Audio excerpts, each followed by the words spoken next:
ફરીથી આજે એક વિસ્તૃત ચર્ચા સાથે, કારણ કે બધાને ખબર છે કે આપ ફાટ્યું છે, કેસીસ વધી રહ્યા છે. છેલ્લે આપણે રવિવારના કેસીસ જોવા જઈએ, ઓલ ટાઈમ હાઈ ઉપર જુનાગઢ ચાલી રહ્યું હતું. સિટીના કેસીસ આરટીપીસીઆરમાં 150થી ઉપરના નોંધાણા છે. ત્યારે અલગ અલગ વાતોને લઈને આપણે ડેઇલી લાઈવ કરીએ છીએ. શક્ય હોય એટલી અવેરનેસ ફેલાવવાનો પ્રયત્ન કરતા રહીએ છીએ. જીટીપી ન્યૂઝ જુનાગઢ અને જુનાગઢ મિરર ન્યૂઝ ચેનલ. દરેક વખતે હું આપ લોકોને કહું છું કે મારી લાગણીઓ, ભાવનાઓ સ્પષ્ટ શબ્દો હું આપના સુધી પહોંચાડી શકું એ માટે હું માસ્ક થોડું ડિસ્ટન્સ રાખીએ છીએ. માસ્ક એટલા માટે નથી પહેરતા કે આવરણ આવવાથી શબ્દ છે એ સ્પષ્ટ આપના સુધી પહોંચી નથી શકતા. મિત્રો, આજે ખૂબ સરસ પેનલ આજે લાઈવમાં આપ સુધી પહોંચાડવા માટેનો પ્રયત્ન કર્યો છે, જેમાં જૂનાગઢના કમિશનર શ્રી મહાનગરપાલિકા તુષાર સુમેરા સાહેબ, પ્રોફેસર ડૉક્ટર ચેતન ત્રિવેદી સાહેબ કે જેઓ ભક્ત કવિ નરસિંહ મહેતા યુનિવર્સિટીના કુલપતિશ્રી છે, જૂનાગઢના Amitabh Bachchan, all time great hero, સવારના 8થી રાતના 2 વાગ્યા સુધી કામ કરતા ડૉક્ટર ચિંતન યાદવ, આપણે સૌ એને ઓળખીએ છીએ. અને ક્યોંકિ સાસ ભી કભી બહુથીમાં અમર ઉપાધ્યાય જ્યારે મરી જાય છે ને ત્યારે ઘણા લોકો એ માનતા કરે છે અને બધા પાછા આવી જાય એમ. એટલે ચિંતન યાદવ સાહેબ માટે ઘણાએ માનતા માની હતી કે એમને અને એના મમ્મીને 15 દિવસ પહેલાં કોરોના આવ્યો હતો અને જલ્દીથી સાહેબ સાજા થાય અને પાછા ફરી જાય એ માટે ઇવન મારા મમ્મીએ પણ સાહેબ પ્રાર્થના કરી હતી. એવા ડૉક્ટર ચિંતન યાદવ સાહેબ, ડૉક્ટર કોમલબેન ઓટવાણી, આ નામ આપને સૌને ખબર છે, પણ સાહેબ અવેરનેસ કેટલી આપણા સુધી ઓછી, એમાં અમારો પણ વાંક છે, મીડિયાનો પણ, કે અમે બેન સુધી બહુ મોડા પહોંચ્યા. બેન છે એ ચેસ્ટ ફિઝિયોથેરાપિસ્ટ છે, જૂનાગઢના એકમાત્ર. અને આપને સૌને ખબર છે કે કોરોનામાં ચેસ્ટ એટલે કે છાતીનું બહુ ખૂબ મહત્ત્વ છે. સિટી સ્કોર ને બધું જે આપણે વાતો કરીએ છીએ એમાં ચેસ્ટનો બહુ મહત્ત્વનો ભાગ છે. પણ મેં કીધું એમ અમે માફી માંગીએ છીએ કે બેનને આપના સુધી લઈ આવવામાં અમે જ લેટ કર્યું છે. અલગથી એક એપિસોડ અમે અત્યારના વાત જ કરી છે કે સરસ મજાનો એક એપિસોડ ચેસ્ટને લઈને, ફિઝિયોથેરાપીને લઈને બનાવવાનો અમે વિચાર કર્યો છે, જે થોડા દિવસોમાં આપના સમક્ષ અમે કરશું. આ બધા મહેમાનોનું હું સ્વાગત કરું છું જુનાગઢ મિરર અને જીટીપીએલ ન્યૂઝના દર્શકો વતી. સૌથી પહેલો પ્રશ્ન કમિશનર સાહેબ સાથે. સાહેબ, અત્યારની પરિસ્થિતિએ મહાનગરપાલિકાની કામગીરી કેટલા ગણી વધી ગઈ અને શું શું કામગીરી અત્યારના લોકોને જણાવીએ, શું શું કામગીરી આપણે કરીએ છીએ? જે કોવિડની અત્યારે જે બીજી વેવ ચાલે છે, ખરેખર અમે પોતે જે વિચારીએ અમારા આયોજન કરતાં ડબલ અમારે જવું પડે છે દરેક વસ્તુઓમાં. જો એને તમે ટેસ્ટિંગની વાત કરીએ તો ટેસ્ટિંગ અમારું રેગ્યુલર આયોજન હતું એનાથી 4 ગણા આયોજન અમે અત્યારે ચાલી રહ્યા છીએ, કરી રહ્યા છીએ. એ જ રીતે ટ્રીટમેન્ટની દ્રષ્ટિએ જોઈએ તો અમારી ઓપીડી છે એ પણ અમારે જે રૂટીન આવે એનાથી 4 ગણી હાલ વધી છે. અને તમામ પ્રકારની આ જે કામગીરી છે એ ઓલમોસ્ટ 3 ટાઈમ વધી ગઈ છે અને એ ચાલી રહી છે. સાહેબ, લોકોનો એક જનરલી તમે આપણે કેબિનેટ આપણે પેલા ફેઝમાં તમે એસપી સાહેબ અને ડીડીઓ સાહેબ અને કલેક્ટર સાહેબ પાછી આવી રીતે કેબિનેટ ભરાઈ છે ખરી? અમારું એક સદભાગ્ય જૂનાગઢના અમારા પોસ્ટિંગ દરમિયાન એક સારી વાત એ બની કે અમે અહીંયાના કલેક્ટર, ડીડીઓ, એસપી, કમિશનર અમે બધા એકદમ ક્લોઝ મિત્રો છીએ હાલના સ્ટેજે. જે અમારું આ 2 વર્ષ અહીંયા કામ, લાસ્ટ એસપી સૌરભ જે હતા એને હું મારા ભાઈ ગણી શકું. તો અત્યારના જે એસપી છે અમારા નાના ભાઈ છે, એ અમારાથી એજમાં પણ નાના છે. અને એ એકદમ જે અમે મિત્રો પણ નહીં, અમારો ઇન્ટરનલ જે અમારા જે રિલેશન્સ છે એ અમારા ફેમિલીમાં પણ બ્રધર તરીકેના બધાના છે. એનો બેનિફિટ અત્યારે અમને ખાસો મળે છે. જે આપ કેબિનેટ કહો છો ને, એ અમારી રૂટીનલી અમારે કોઓર્ડિનેશનમાં 0% પ્રશ્ન રહે કોઈ વખત. ઇનફેક્ટ એકબીજાના નિર્ણયો અમે લઈએ છીએ અત્યારે. તો સાહેબ, એક લોકોનો કોમન ક્વેશ્ચન છે, સિવિલ હોસ્પિટલમાં આપને સૌને ખબર છે કે અત્યારના વેઇટિંગ 100-150 જેટલું સાહેબ રહે છે. નો ડાઉટ અમદાવાદ, રાજકોટ જેવી લાઈનો નથી લાગતી આપણે, પણ 100-150નું વેઇટિંગ છે. જૂની સિવિલ હોસ્પિટલ સાહેબ ઓલમોસ્ટ રેડી છે બધું, તો આપણે કેમ સાહેબ ત્યાં કાંઈ નથી કરતા? લોકોનો વારંવારનો પ્રશ્ન છે, પણ આજે આપ આવ્યા છો તો જવાબ લઈ લઈએ સાહેબ. હું બે વસ્તુ ક્લેરિફાઈ કરીશ. જ્યાં સુધી વેઇટિંગની વાત છે, તો આજે સવારે 12 લોકોનું વેઇટિંગ હતું સિવિલમાં, અને આજે સવારથી બપોર સુધી સિવિલમાં 12નું જ વેઇટિંગ ચાલ્યું છે. આવતા ગયા અને જતા ગયા. એટલે સ્થિતિ somehow we are trying to manage the condition. In fact જ્યારે આ શરૂ થઈ બીજી વેવ, ત્યારે સિવિલમાં 440 બેડની વ્યવસ્થા હતી. આજે અત્યારની તારીખે 670 લોકો દાખલ છે ત્યાં ઓલરેડી. 440 ઓક્સિજન બેડથી we have reached up to 670 beds and we are still expanding it, and we may expand it up to 900 beds. એટલે એને અમે વધારતા જઈએ છીએ ને વેઇટિંગને બને એટલું ઘટાડતા જઈએ છીએ. બીજી પણ એક સ્ટ્રેટેજી કોર્પોરેશન તરફથી અમે વાપરી રહ્યા છીએ કે જે ઓપીડી સિવિલની ઘટતી જાય, એ પણ આપણે ચર્ચા કરીએ. પણ જે બીજો પ્રશ્ન છે કે કેમ સિવિલ, આજે જૂની સિવિલ છે એ કેમ નથી વપરાતી, તો હું ખાસ ક્લેરિફાઈ કરીશ કે જુઓ, અત્યારે જે એક નવી અને જે કોમન લોકોથી મળીને જે વાત આવે ને, એ આવે કે બેડ વધારો, બેડ વધારો. હમણાં એક મિત્રનો ફોન આવ્યો, તમારું એક અહીંયા હેલ્થ સેન્ટર ખાલી છે તો ત્યાં બેડ વધારી દો ત્યાં. એટલે કોમન કોન્સેપ્શન એ છે કે બેડ એટલે એક ખાટલો. A hospital bed is not just a bed.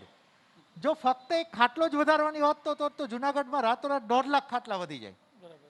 પણ 1 બેડ ઓફ હોસ્પિટલ મીન્સ એને લગતો નર્સિંગ સ્ટાફ, એને લગતો સફાઈનો સ્ટાફ, એને લગતી મેડિસિન્સ, એને લગતા મેડિકલ ઇક્વિપમેન્ટ્સ, અને એને લગતા ડૉક્ટર્સ, અને એને લગતું ઓક્સિજન, આ બધું ભેગું થાય ત્યારે હાલના સમયે એક કોવિડ ખાટલો બને. એટલે છતાં પણ અમારા ધ્યાનમાં એ પણ લાઈન પર છે.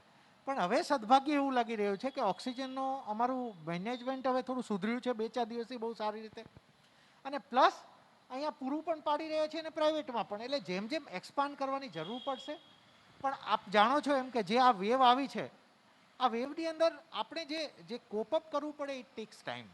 એટલે આ એક બે જે ભાગ કીધા આપના, સવારમાં જે વેઇટિંગ આવે છે, અને પ્લસ આ કેમ ના વાપરી શકાય, તો કે જૂની સિવિલ વાપરવી હોય તો એવું એની માટેના આખા સિવિલ લાઇન, ઓક્સિજનની લાઇન નાખવી પડે.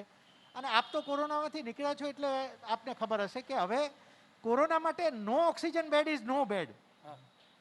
ઓક્સિજન વગરના bed is equal to no bed.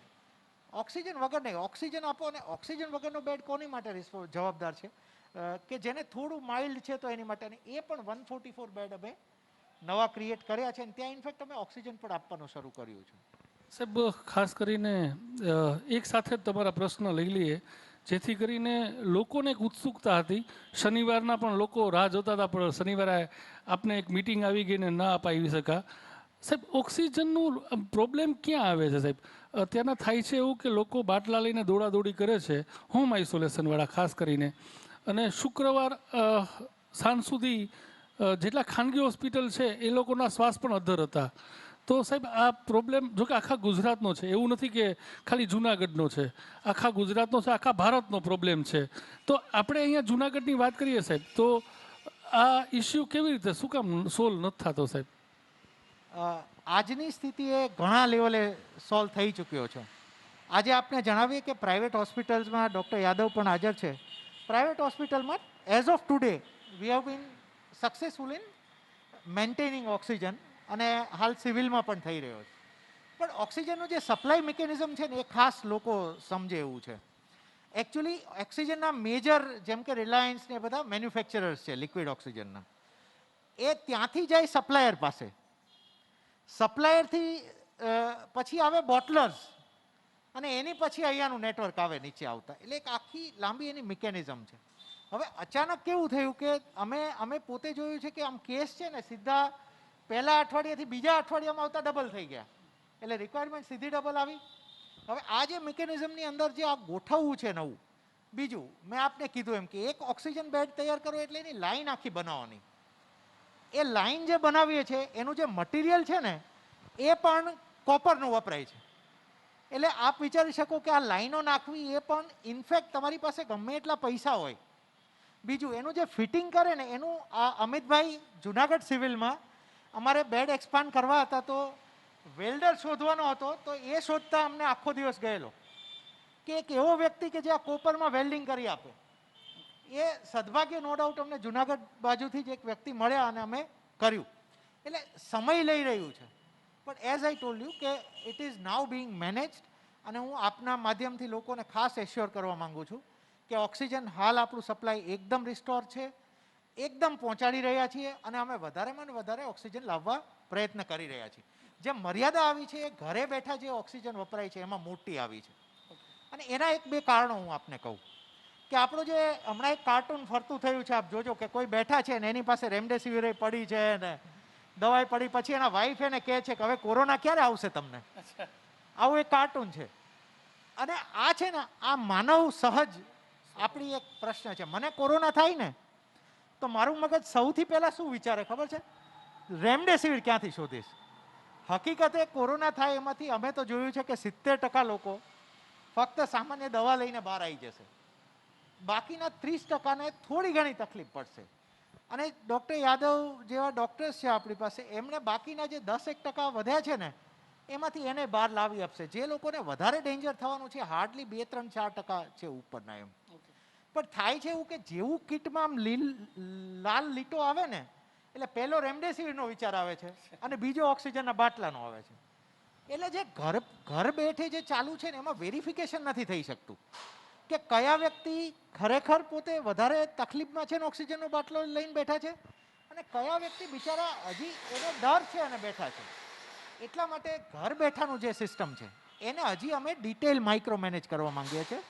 આ તબક્કે હું ખાસ જણાવી દઉં કે અમારું એ આયોજન છે કે એક પણ વ્યક્તિ જેને ઓક્સિજનની જરૂર છે એને આપણે આપણી ગોઠવણના કારણે રહી પણ ના જવો જોઈએ. એટલા માટે અમે જુનાગઢની જનતાને ખાસ જણાવીશું કે આપણું જે શશિકુંજ ખાતે જે અમે સીસીસી ઊભું કર્યું છે ત્યાં પણ આપ જે પોતે બાટલો લઈને કરવાના હોય તો ત્યાં તમારી વ્યવસ્થા અમે કરી છે. ત્યાં ડૉક્ટર્સ પણ અવેલેબલ છે. હવે અમે ધીમે ધીમે ઘરની ઇન્વેન્ટરી કરવા જઈ રહ્યા છીએ કે ખરેખર એવા કયા દર્દીઓ આવશે કે જેને હોમ બેઝ કેર સમયે ઓક્સિજનની જરૂર પડશે. આ પણ બહુ ડિફિકલ્ટ અને વિચિત્ર સિનારીઓ થાય છે કેમ કે ઓક્સિજન એટલે ઇન્ટેન્સિવ કેર થઈ ગઈ. જ્યારે ઓક્સિજન આપો છો એટલે ઇટ ઇઝ ઇન્ટેન્સિવ કેર. હવે જો કોઈ ઘરે જાય છે તો એને ઇન્ટેન્સિવ કેર મળી જ શકવાની નથી. એટલે અમે ડિસ્કરેજ કરવા માંગીએ છીએ કે બને ત્યાં સુધી હોસ્પિટલમાં એક એવું ક્રાઉડ આવે કે જે 100% ઓક્સિજન વાળું હોય.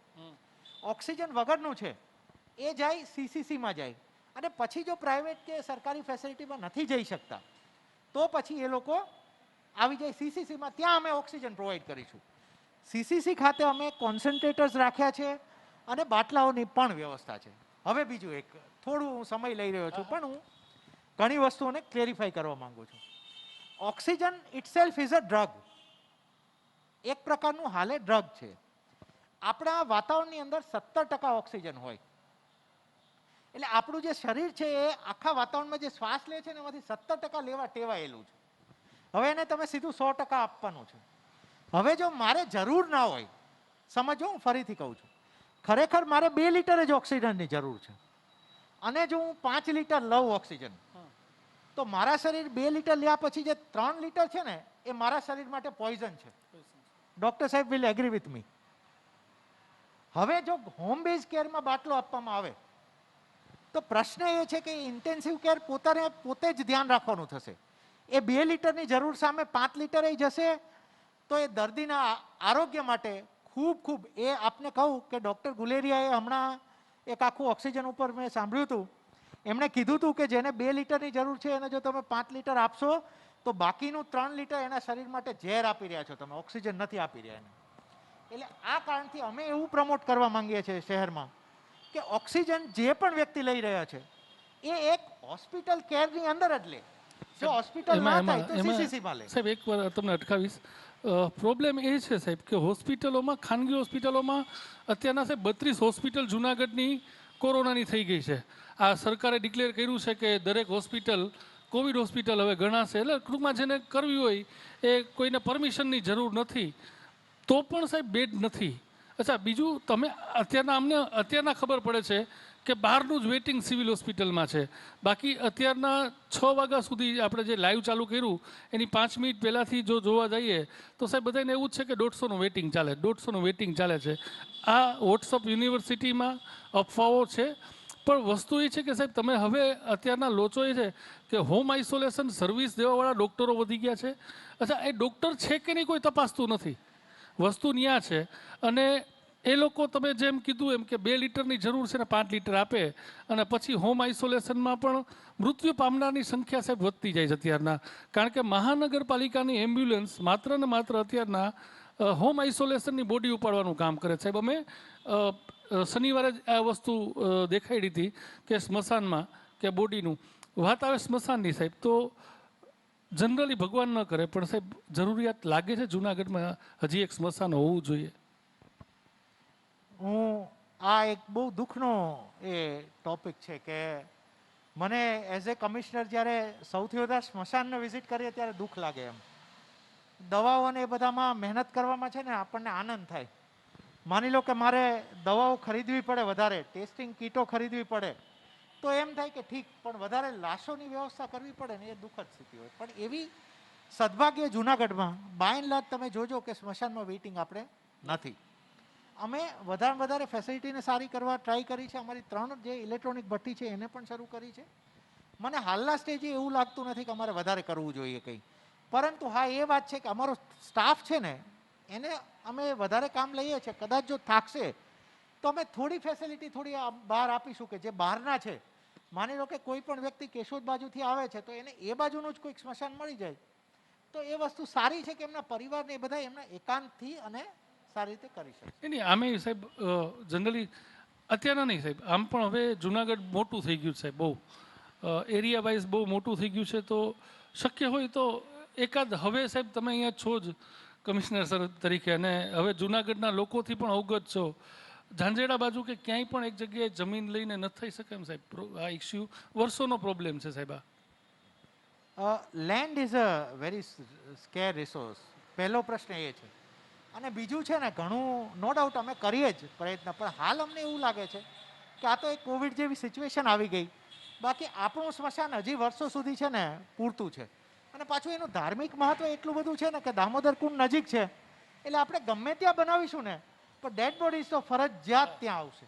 એટલે ત્યાંની ફેસિલિટીને જ ઓગમેન્ટ કરવી ને એ મારી દ્રષ્ટિએ વ્યવસ્થિત છે. ઓકે, તો હવે સાહેબને બ્રેક આપીએ અને ચેતન ત્રિવેદી સાહેબ, ખૂબ ઇનોવેટિવ વ્યક્તિ સાહેબ, એના કુલપતિ સ્થાને હું તો અનેક પ્રોગ્રામ જોઉં છું. અત્યારના ડિજિટલ માધ્યમથી સાહેબે ખૂબ સુંદર કાર્ય અત્યારના કરી રહ્યા છે સાહેબ. જુનાગઢના એક મંદિરોને લઈને મણકો નામનો એમનો ફેસબુકનો કાર્યક્રમ ખૂબ પ્રચલિત થાય છે સાહેબ.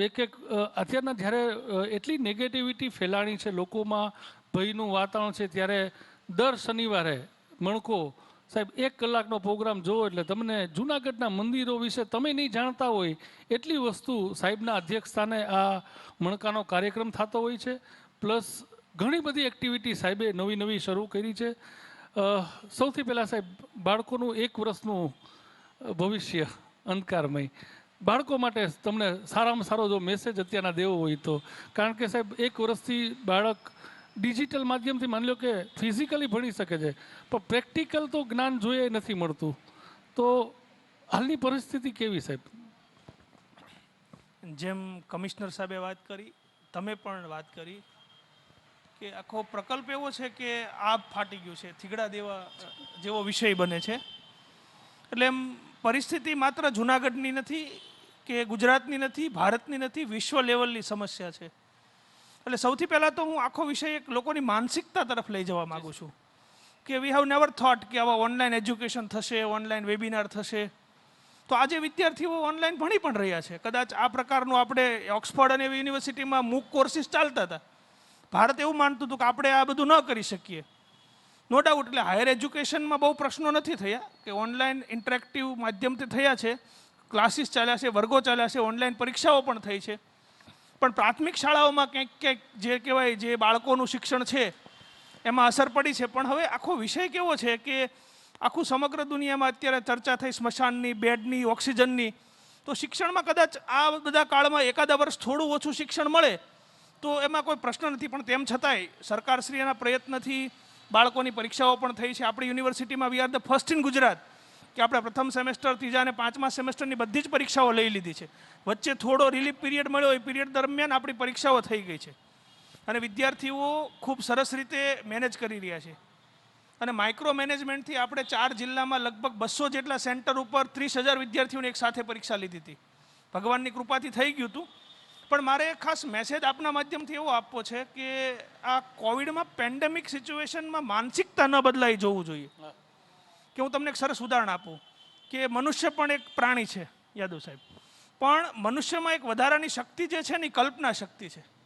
હવે આપણે જ્યારે કોઈને પેલો સાહેબે કીધું કે લાલ લીટી આવે અને કલ્પના શક્તિ શરૂ થાય, અને કાર્ટૂનની પણ વાત કરી કે રેમડેસિવિર ને ફેબીફ્લુ ને આ બધા શબ્દો એકદમ આમ રાતોરાત પ્રચલિત થઈ ગયા છે. બધું મારી પાસે હોવું જોઈએ. એટલે બહુ ભવિષ્યની ચિંતા કરવા કરતાં વર્તમાનમાં રહેવું. અને જેમ અમિતભાઈ વારંવાર તમે લાઈવમાં વાત કરો છો વોટ્સઅપ યુનિવર્સિટીની, અને આ સોશિયલ મીડિયા આખું યુનિવર્સિટી વર્લ્ડ છે, તો એ કરવાને બદલે તમને જ્યારે કોઈ પણ ઘટનાક્રમ બને છે તમારી સાથે, તો એક્સપર્ટ તબીબની સલાહ પ્રમાણે લેવું. કેમ જેમ સાહેબે વાત કરી કે ભાઈ જરૂર 2 લીટર ઓક્સિજનની હોય અને 5 લીટર ઓક્સિજન કન્ઝ્યુમ કરો તો ઝેર બની જાય છે, એમ કોઈ સ્પષ્ટ જે આ વિષયના તજજ્ઞ ડૉક્ટરો હોય એ ડૉક્ટરો પાસે સલાહ લેવી. ખોટા ભયથી ન ડરવું જોઈએ. ખાસ કરીને મારા યુવા વિદ્યાર્થીઓને અમે કદાચ ટૂંક સમયમાં વેકેશન જાહેર કરીએ છીએ અને કદાચ સરકારશ્રી પણ એમબીપી આપી દે એવી શક્યતા છે, મેરિટ બેઝ પ્રમોશન. તો આ યુવા વિદ્યાર્થીઓને જોડી અને રસીકરણ માટે આપણે, કારણ કે બેડ વધારવા, ઓક્સિજન આપવું, ધેટ ઇઝ નોટ સોલ્યુશન. આ તો જેટલા તમે 100 બેડ વધારશો તો 200 દર્દીઓ આવે છે, અને 200 વધારશો તો 400 આવશે. તો આનું સોલ્યુશન છે રસીકરણ ઉપર ધ્યાન મૂકવું જોઈએ. 1 મેથી 18 વર્ષ સુધીના બધા જ લોકોને જ્યારે રસી અપાવવાની છે, વેક્સિન, તો એની માટે વધારેમાં વધારે લોકો લે. સાથે દરેક વ્યક્તિ પોતાના કુટુંબનું ધ્યાન રાખે. બીજા બધાને સલાહ આપવામાં કોને ઘરે કેવા કેસ બને, એમાં આટલા બધા ટેલિફોનિક જે કમ્યુનિકેશન થાય છે ને, એ બહુ મોટો કેઓસ કરે છે. કોઈ ડૉક્ટર મળે એટલે એને રિપોર્ટ આપે, બતાડે તમે શું માનો છો ને તમને આમાં શું લાગે છે. ને હવે ભાઈ એટલી વસ્તુ સમજવા જેવી છે, કોઈ પણ પેશન્ટને જોયા વગર ડૉક્ટર ક્યારેય કોઈ ડિસિઝન લઈ શકતા નથી. એટલે જ્યારે મળો એટલે અમારે ત્યાં આવું છે, આવા બધા પેનિક ક્વેશ્ચન ના કરીએ. અને મિત્રો, મારે એવી ખાસ તમને આ તકે વિનંતી કરું છું કે કોવિડમાં ડેથ રેશિયો જેમ સાહેબે કીધું ખૂબ ઓછો છે. 70% લોકો તો બહુ સરસ રીતે, અમિતભાઈનું ઉદાહરણ છે, 4 દિવસ પહેલાં મને ખબર પડી કોવિડ આવ્યા અને 5મા દિવસે તો 1 વાગે રોડ ઉપર ઊભા હતા. 5 દિવસમાં જો એ રિકવર થઈ શકતા હોય તો આપણે બધા થઈ શકીએ. હિંમત રાખવી પડે. સવાલ હિંમતનો છે, પોતાની જાત ઉપરનો આત્મવિશ્વાસનો છે. કારણ કે આ લડાઈ છે ને, એ સૂર અને અસુરની લડાઈ છે. હું બહુ વારંવાર કહેતો હોઉં છું, સૂર કુદરત છે, એ શક્તિ છે, અને વાયરસ છે, એ અસુર છે. આ સૂર અને અસુરની લડાઈમાં છેલ્લે જીત તો સત્યની જ થાય છે, પણ થોડા પ્રશ્નો તો થશે. એટલે મારે વિદ્યાર્થી જગતને ખાસ કહેવું છે કે તમે લોકો આ સમયને પોઝિટિવલી લ્યો. એના વાલીઓ ઘરમાં સકારાત્મક વાતાવરણ ઊભું કરીએ. ભગવાનમાં ધ્યાન દીવા, જે કાંઈ તમે કુદરતમાં માનતા હો, ભગવાનમાં માનતા હો, એની સાથે જોડાવ. સારા પુસ્તકોનું વાંચન કરવું જોઈએ અને બને ત્યાં સુધી સહકાર આપવો. પેનિક થાય એવી વાતો ન કરવી જોઈએ, એવું મારું માનવું છે. સાહેબ, વેક્સિનેશન ઉપરથી આપને પૂછવા માંગીશ કે 1 તારીખથી 18 વર્ષથી ઉપરના લોકોનું વેક્સિનેશન છે. ભક્ત કવિ નરસિંહ મહેતા યુનિવર્સિટીનો રોલ શું રહેશે? બહુ સરસ પ્રશ્ન કર્યો. મેં ટૂંક સમયમાં પહેલાં એક નિર્ણય કર્યો છે. અમે હાલમાં અમારે કોઈ પણ નવો વિદ્યાર્થી યુનિવર્સિટીમાં દાખલ થાય, સુમેરા સાહેબ, એમને પરીક્ષા ફોર્મ ભરતી વખતે થેલેસેમિયા ટેસ્ટનું એક પ્રમાણપત્ર આપવાનું હોય છે, જે સરકારે નિર્ણય કર્યો હતો. અમે એવો નિર્ણય કરીએ છીએ કે હવે પછીના સમયમાં પરીક્ષા ફોર્મ ભરતી વખતે એમને પ્રથમ વર્ષથી તે જો આ વેક્સિનેશનનું પણ આપણું સરસ મજાનું પ્રમાણપત્ર આવે છે, એ પ્રમાણપત્ર સાથે જોડવું. કમ્પલસરી નહીં હોય, અમુક કિસ્સામાં કોઈક કિસ્સામાં નથી પણ કરી શકતા, એવા કિસ્સાને બાદ કરતા એને ખાસ કિસ્સામાં બાદ કરીને એક સૌથી પહેલાં અમે એવો પ્રયત્ન કરવાના છીએ કે આ વેક્સિનેશનનું સર્ટિફિકેટ હોય એ જરૂરી છે. બીજું, સાથે સાથે દરેક કોલેજોમાં NSS અને NCCના યુનિટ ચાલે છે. અમે અત્યારથી 2-4 મિટિંગો કરી લીધી છે, અને દરેક કોલેજ વાઇઝ એ વિદ્યાર્થીઓની ટીમ બનાવીને વિદ્યાર્થીઓ હવે થોડું તંત્ર સાથે સહભાગી બને. ફોર્ચ્યુનેટલી અમારું અને કોર્પોરેશનનું તો MOU પણ છે. કમિશનર સાહેબ જ્યારે આવ્યા, જેમ વાત કરી કે અધિકારીઓની બહુ સારી ટીમ છે, બહુ સરસ સંકલનથી કામ થાય છે. કોર્પોરેશન અને ભક્ત કવિ નરસિંહ મહેતા યુનિવર્સિટી સાથે MOU પણ થયેલું છે. એટલે અમારા વિદ્યાર્થીઓ જે કામ ટેકનિકલ નથી, નોન ટેકનિકલ સેવાકીય કામો છે, એ કામમાં સાથે જોડાય. અને વેક્સિનેશન ઉપર અમારી યુનિવર્સિટી ખૂબ કામ કરવાનું અમે આખું પ્લાનિંગ કરી નાખ્યું છે. અને દરેક અમારે 4 જિલ્લા છે અમારી પાસે, પોરબંદર, ગીર સોમનાથ, દ્વારકા અને જુનાગઢ. 4 જિલ્લામાં અમારા 1,10,000 વિદ્યાર્થીઓ છે. જો આટલા વિદ્યાર્થીઓ એક સાથે વેક્સિન લેશે તો પણ 1 લાખ વિદ્યાર્થીઓનું વેક્સિનેશન થઈ જશે. અને એ જ વિદ્યાર્થી એમના કુટુંબના સભ્યોને કન્વિન્સ કરશે તો એ ગુણ્યા 5 કરો તો 5 લાખ લોકોનું વેક્સિનેશન થશે. એટલે હું એવું માનું છું કે ઓક્સિજન, બેડ આ બધું તંત્ર કરે છે, સરકાર એની રીતે જે કાંઈ કરી શકાય એ બધું કરે છે. પણ આપણે એક સામાજિક તરીકે, એક નાગરિક તરીકે આપણે શું કરી શકીએ તો કે આપણે વેક્સિન લઈ લેવું જોઈએ. આપણે માસ્ક રાખીએ, આપણે સોશિયલ ડિસ્ટન્સિંગ રાખીએ, આપણે ખોટા ટોળા ન કરીએ. હોસ્પિટલમાં એક જણાને લઈ જવાનો હોય તો 10 લોકો દાખલ કરાવવા આવે છે. યાદવ સાહેબને પણ શ્વાસ લેવામાં તકલીફ પડે એવું કરાવી દે છે. એવું આપણે ન કરીએ, એવું ધ્યાન રાખવું જોઈએ, એવું મારું માનવું છે. એટલે સાહેબ જનરલી કાંઈ અત્યારના પ્લાનિંગ એવું કર્યું છે કે 1લી તારીખથી વેક્સિનેશન થાય છે તો 100 કોલેજમાંથી શરૂઆત કરી જ દેવી છે? કારણ કે હજી સુધી સાહેબ લોકોની માન્યતા, ઘણા લોકો આજે અમુક વિસ્તાર છે, આજે સિન્ડિકેટ મેમ્બર ચંદ્રેશભાઈ હેરમા સાથે જ વાત થઈ કે અમુક એરિયા એવા છે કે જ્યાં હજી સુધી લોકો વેક્સિન લેવા માનતા નથી. એ લોકો એવું માને છે કે વેક્સિન લેવાથી કોરોના આવે. તો આ માન્યતા દૂર કરવા માટે બાળકો બહુ મોટું રોલ ભજવશે અને એમાં સૌથી મોટી જવાબદારી સાહેબ આપની રહેશે. તો એવું કાંઈ પ્લાનિંગ અત્યારથી કર્યું છે ખરું, માઇક્રો પ્લાનિંગ, કે કોલેજો તો બંધ છે અત્યારના, તો પણ આપણે વેક્સિનેશન કરાવવું હોય તો કઈ રીતે કરાવવું? અમારું આખું યુનિવર્સિટીમાં અમારા સિન્ડિકેટ સભ્યોભાઈ ચંદ્રેશભાઈ છે, જયભાઈ ત્રિવેદી છે, ભાવનાબેન છે, જીવાભાઈ, આ 4 સરકાર નિયુક્ત સભ્યો છે, 4 જિલ્લામાંથી આવે છે. અને અમે એવું વિચારીએ છીએ કે આ વિદ્યાર્થી હોય, ગામનો વિદ્યાર્થી હોય, ગામમાં પોતાના લોકોને જઈને સમજાવશે ને તો એની ઉપર વધારે વિશ્વાસ થશે.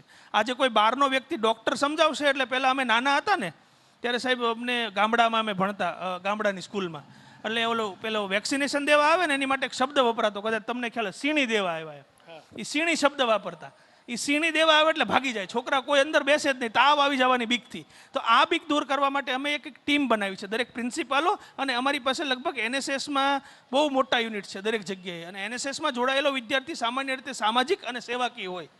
તો આ વિદ્યાર્થીઓના મદદથી અત્યારે રજિસ્ટ્રેશન માટેની ગાઈડલાઈન હજી આવવાની બાકી છે. આઈ થિંક એ જ્યારે આવે એટલે એને રિલેટેડ બધું પહેલાં અવેરનેસ કરવાની છે કે વેક્સિન જરૂરી છે. મને જણાવતા આનંદ થાય છે કે આઈ એમ બિલો 45. મને વેક્સિન લેવાની ખૂબ ઈચ્છા હતી, પણ માનની કમિશનર સાહેબે અંગત રીતે મેં એમને ખૂબ વિનંતી કરી, રોજ હું સવાર સાંજ ફોન કરું એટલે સાહેબ અમારે કરવું છે. તો કે તમે, મેં કીધું મારે નહીં, મારી યુનિવર્સિટીમાં 85 લોકોનો સ્ટાફ છે, એમાંથી એક દિવસમાં સાહેબે એટલી સરસ અમને સુવિધા કરી, 78 લોકોએ વેક્સિન લીધી. જ્યારે અમે પેપર ફેર્યું ત્યારે 21 લોકોએ તૈયારી બતાવી હતી કે ભાઈ 21 લોકો વેક્સિન લેવા તૈયાર છે. એટલે સૌથી પહેલાં હું ગયો, મેં લીધી. મેં કીધું ભાઈ હું લઉં છું, હવે કોણ ના પાડે છે, ચાલો. એટલે એમ કરતાં બધા લોકો, આજે એ લોકો થેન્ક્સ ટુ કમિશનર સાહેબ કે બધા વેક્સિનેટેડ છે. એટલે એમને કોરોના થાય છે પણ કોરોના થવાથી એવડું મોટું નુકસાન નથી થતું. એ જે મોટો ભય છે, ક્રિટિકલ, યાદવ સાહેબને રાત્રે બોલાવવા પડે, રાત્રે 2 વાગે યાદવ સાહેબે દોડવું પડે, એવી કન્ડિશન નથી થતી. એટલે ખાસ યુનિવર્સિટી અને શિક્ષણ જગતનો આમાં બહુ મોટો રોલ રહેશે. કારણ કે કોરોનાના 3 ફેઝ છે, બિફોર કોરોના, ડ્યુરિંગ કોરોના અને આફ્ટર કોરોના. એટલે બિફોર કોરોનામાં હું માનું છું ત્યાં સુધી અમારા વિદ્યાર્થીઓ, અમારા શિક્ષણ જગતના માણસો, સામાજિક અને સેવાકીય સંસ્થાઓ જો એ વેક્સિનેશન ઉપર ધ્યાન આપે, સરકાર બધાને મફતમાં વેક્સિન આપવાની છે, કોઈ ખર્ચો પણ નથી, માત્ર જે આયોજન કરવાનું છે ને આપણે તંત્ર સાથે સંકલન કરીએ. પાછા દરેક પોતપોતાનો તંબુ લઈને પોતપોતાની રીતે કરવા મળશે તો પાછો કેઓસ થશે. એટલે આપણે બને ત્યાં સુધી જે વહીવટી તંત્રએ જે વ્યવસ્થા ગોઠવી હોય એમના સંકલનમાં રહીને યુનિવર્સિટીનું અમારું હવે પરીક્ષાઓ પણ કદાચ અમારે નથી લેવાની. હવે અમારી પાસે એક જ કામ છે, વેક્સિનેશન. એટલે અમે પૂરેપૂરું ધ્યાન અમારી ટીમ સાથે વેક્સિનેશનમાં આપવાનો અમારો વિચાર છે. મિત્રો, આ અધિકારીઓ કેટલા સારા હોય છે ને. જનરલી આપણે શું છે, દર વખતે હું કહું છું કે સોશિયલ મીડિયામાં કોમેન્ટ પાસ કરવી ને એટલી ઇઝી છે, પણ જમીની હકીકત ખરેખર કોઈને ખબર જ નથી હોતી કે શું છે. દાખલા તરીકે 150 વેઇટિંગની વાતો હતી, 12 ઉપર આવી ગઈ. 12 એટલે નથિંગ સાહેબ, હાવ છે જ નહીં, એના જેવું થયું. એવી જ રીતે હું ત્રિવેદી સાહેબની વાત કરું તો 1-2 વ્યક્તિએ મને કીધું હતું કે હવે અમિતભાઈ કેસીસ વધે છે, કોલેજો અમુક 4-5 ચાલુ છે, એના માટે કંઈક કરવું જોઈએ. સાહેબનું ખાલી મેં એક મેસેજ કરીને ધ્યાન દોર્યું. સાહેબ બીજે દિવસે સવારના પોરમાં સાહેબનો ફોન આવ્યો અને લેટર મોકલો મને કે અમિતભાઈ તમે કીધું હતું એ વાત સાચી છે, જે 4-5 કોલેજમાં ઇન હાઉસ વર્ક ચાલુ હતું એ પણ બંધ કરાવ્યું છે અને બધી રીતે ક્લોઝ કરાવી દીધી છે. એનો મિનિંગ સાહેબ કાર્યક્ષમતા અને કાર્યદક્ષતા આ લોકોમાં કેટલી હોય છે, સૂઝબૂઝથી કામ કરતા હોય છે. માત્ર આપણે કોમેન્ટો પાસ કરીને આપણે બધાને મજા જ આવ્યા રાખે છે, પણ એની પાછળ કેટલું કામ કરતા હોય છે એ લોકોની ખ્યાલ જ નથી હોતી. ખૂબ ખૂબ આભાર ત્રિવેદી સાહેબ આપનો. એક વાત હું હા, એડ સર. કરી દઉં. હા. હમણાં અમે લોકોએ માનસિક સંકલન માટેના એક સેન્ટર સેન્ટર શરૂ કર્યા છે. અમારી 4 જિલ્લામાં જે સાયકોલોજીના જે કાઉન્સિલિંગ અને સલાહ મનોવિજ્ઞાન ભણાવતા અધ્યાપકો છે, જેમાં એમનું સ્પેશિયલાઇઝેશન છે, એવા 10 અધ્યાપકોનો અમે એક પરિપત્ર કર્યો છે અને મીડિયાએ પણ બહુ સારી નોંધ લીધી છે. અને રોજના લગભગ અમારી પાસે 20 થી 25 ફોન આવે છે. સાહેબ, પોલીસવાળા કોઈનો ફોન આવે કે મને કૂદકો મારવાનું મન થાય છે, કોઈક બેન એમ કહે છે કે મારા સાસુ મને ટકટક કરે છે. આવી બધી બાબતો જે ઘરમાં રહેવાથી ને ઘરમાંના પ્રશ્નો થયા, એ કેન્દ્રના 10 અધ્યાપકો અમારા રાત્રે 12 વાગે ફોન આવે તો 12 વાગે પણ આ કરી રહ્યા છે. અને બુધવારે બાઉદીન કોલેજ દ્વારા ફિલોસોફી, આમાં કારણ કે ફિલોસોફીનો પણ રોલ છે, ફિલોસોફી અને સાયકોલોજીનું સંયુક્ત કાઉન્સિલિંગ સેન્ટર કરી રહ્યા છે. આ 10 અધ્યાપકો દ્વારા એ રેકોર્ડ રાખે છે. પહેલા વખતે 400 કેસ એમણે સોલ્વ કર્યા. આ વખતે એમણે માત્ર 6-7 દિવસમાં 300 લોકોને એમણે બધું નામ બધું લખે, એને વિગત શું હતું, શું આપ્યું, એ બધું કરે. આ કાઉન્સિલિંગ સેન્ટરમાં પણ એમને ટ્રીટમેન્ટ વિશેની માહિતી અપાય, વેક્સિન વિશેની માહિતી અપાય અને એક આમ ભરોસો રાખવો, આત્મવિશ્વાસથી જીવવું. આ કાઉન્સિલિંગ સેન્ટરમાં પણ હું આ તકે આ માધ્યમથી વિનંતી કરું છું કે અમારી યુનિવર્સિટીની વેબસાઇટ ઉપર આ 10 અધ્યાપક મિત્રોના નંબર છે. એને ગમે ત્યારે રાત્રે તમે 12 વાગે ફોન કરશો, તમે 1 કલાક એની સાથે વાત કરશો તો 1 કલાક તમને સાંભળશે અને તમને દિલાસો આપશે. જ્યાં દવા ટૂંકી પડે ત્યાં દુઆ અને દિલાસો ચાલે છે, એવી અમારો ભાવ છે. ક્યાં વાત હે. આ વસ્તુ સાહેબ નોંધ કરવા જેવી છે. અને ખરેખર જો કોઈને લાભ લેવાનું મન થાય તો અચૂકથી ભક્ત કવિ નરસિંહ મહેતા યુનિવર્સિટીનો ગૂગલમાંથી નંબર, આપણે ગૂગલ જ્ઞાન તો મેળવીએ જ છે, તો એક નંબર અહીંયાથી મેળવી અને તમે કાઉન્સેલિંગની જરૂર પડતી હોય તો અચૂકથી લાભ લેજો. જે બધા લોકો આપણે રાહ જોઈ રહ્યા હતા યાદવ સાહેબની, ચિંતન યાદવ સાહેબની, હવે એમની પાસે જઈએ. સાહેબ, 15 દિવસ કેવા રહ્યા? પહેલાં તો આમ જોવા જઈએ ને તો હોસ્પિટલ મેં પ્રાઇવેટ ચાલુ કરી, એ પહેલાં સિવિલ, ને જ્યારથી આ કોરોનાને બધું ચાલુ થયું ઓલમોસ્ટ નિયર અબાઉટ 1 યર જેવું થઈ ગયું છે.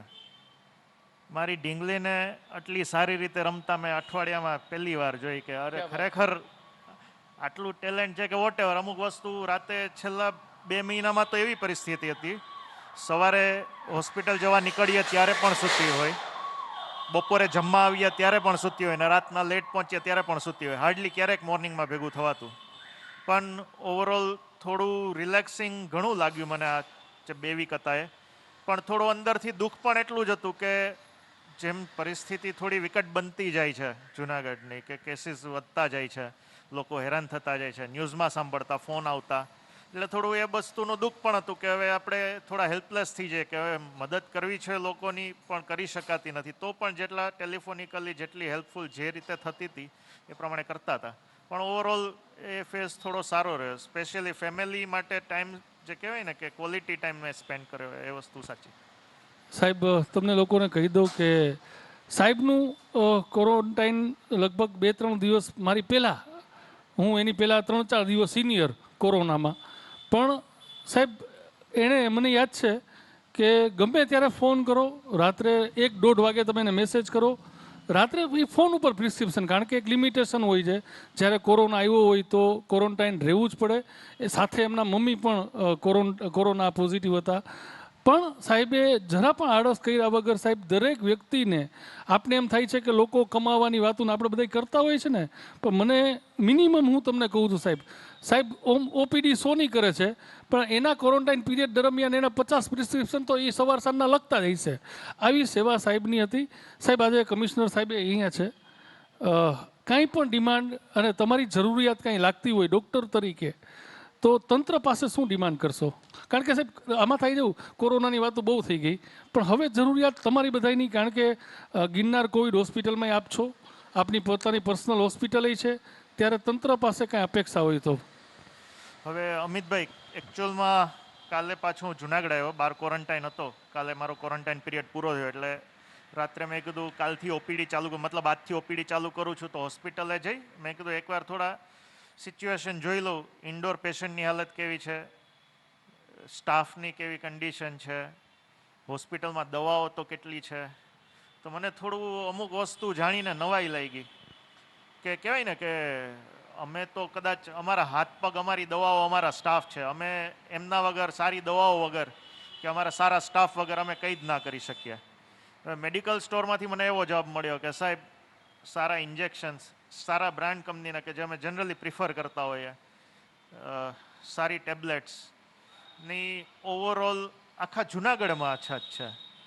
ઇવન જુનાગઢ નહીં, જે એમના મેઇન ડેપો હોય કંપનીના મેન્યુફેક્ચરિંગ પ્લાન્ટ, ત્યાં પણ એ વસ્તુની અછત છે. એટલે હું થોડું મેં કીધું કાલથી ઓપીડી ચાલુ કર્યું છે, પણ હવે આ બધી વસ્તુઓની થોડી શોર્ટેજ છે તો કેમ કરશું.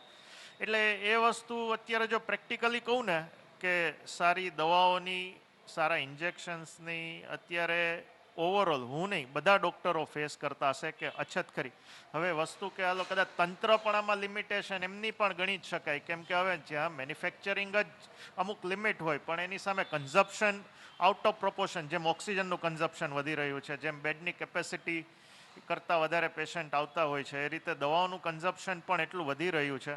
પણ તોય જો આમાં કોઈ રીતે હેલ્પ મળી શકે કે એટલીસ્ટ સપોઝ સારી કંપનીની દવા તો મેગા સિટીઝમાં કન્ઝપ્શન થતું હોય તો એટલીસ્ટ જો કદાચ એવું થઈ શકે કે અમુક પોર્શન એનો ઇવન જુનાગઢ લેવલે પણ જો અમુક ડિવાઈડ થઈને મળી શકે તો એ ઘણું બધા માટે, ઇવન બધા પબ્લિક માટે પણ સારું રહે. તો એ વસ્તુ એક મારી ડિમાન્ડ ખરી. એટલે ફેબીફ્લુ ને એ મળતી નથી ને? ફેબીફ્લુ, રેમડેસિવિર તો સાહેબ રેમડેસિવિર તો અઘરું છે. તોય સારા અત્યારે જે પ્રમાણેનું સિસ્ટમ રાખી છે, એટલીસ્ટ જે પહેલાં કહેવાય ને કે અમુક લોકોના પહોંચેલા લોકોના હાથમાં આવતું તો એની જગ્યાએ હવે ઇવન નોર્મલ પબ્લિકના હાથમાં પણ હવે મતલબ એટલીસ્ટ જે રીતની રિક્વાયરમેન્ટ છે બધાને નથી મળી શકતા, પણ એટલીસ્ટ મોસ્ટ ઓફ જે રિક્વાયરમેન્ટ જેને છે એ લોકોને મળી જાય છે. બીજી એક વસ્તુ કે જે કહેવાય ને કે હવે હિપેરિનના ઇન્જેક્શન છે, લો મોલેક્યુલર હિપેરિન, કે જે આમાં કહેવાય ને કે મેઇન શસ્ત્ર કહી શકાય અમારું, સ્ટીરોઇડ્સવાળી ટેબ્લેટ્સ છે કે ઇન્જેક્શન્સ છે, એ બધાની શોર્ટેજ તો અત્યારે છે જ. એમાં બેશક છે, હું નહીં કોઈ પણ ડૉક્ટર કહેશે, ઇવન લોકલ જનરલ પ્રેક્ટિશનરથી લઈને કદાચ કોઈ બી ફિઝિશિયન પણ આ વસ્તુ કહેશે કે શોર્ટેજ બધા અનુભવે છે. એટલે તંત્ર પાસે શું અપેક્ષા કે જો કદાચ મેં તમને કીધું ને કે કદાચ અમુક પોર્શન કંપનીઝ થ્રુ કે કદાચ ગવર્મેન્ટ થ્રુ જે રીતે કહેવાય ને કે ઇન્જેક્શન્સ માટે રેશિયો કે ભાઈ હવે રેમડેસિવિર આટલા તો જુનાગઢને મળવા જ જોઈએ, તે રીતે બાકીની દવાઓ કે બાકીની વસ્તુની સપ્લાય પણ એટલીસ્ટ